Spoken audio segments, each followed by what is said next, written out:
celebrations in Gaza as beleaguered residents learned that, at long last, a ceasefire deal has been struck.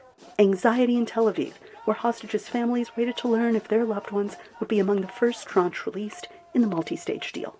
And relief in Washington, as President Joe Biden, nearing the final days of his presidency, hailed a three-phase ceasefire deal that ends 15 months of violence, displacement, and anxiety. Fighting in Gaza will stop, and soon the hostages will return home to their families. President-elect Donald Trump said on his social media network that he was thrilled by the deal and that his administration would build upon its success to expand the U.S.-mediated Abraham Accords to normalize Arab-Israeli relations.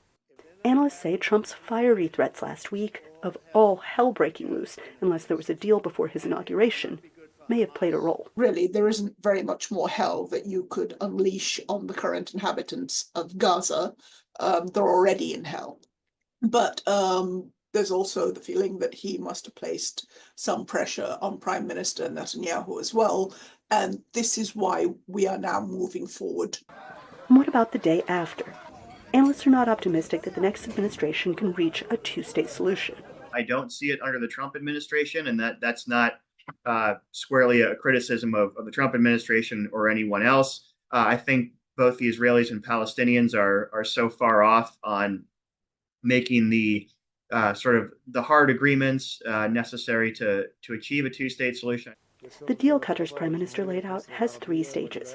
First, the release of an initial 33 hostages over the course of a 42-day ceasefire, and an increased flow of aid into Gaza. Then negotiations begin on the second phase, which aims to bring the conflict to a permanent end, alongside a full Israeli withdrawal and the release of all remaining hostages.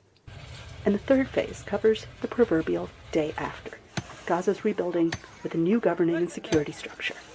Anita Powell, VOA News, Washington.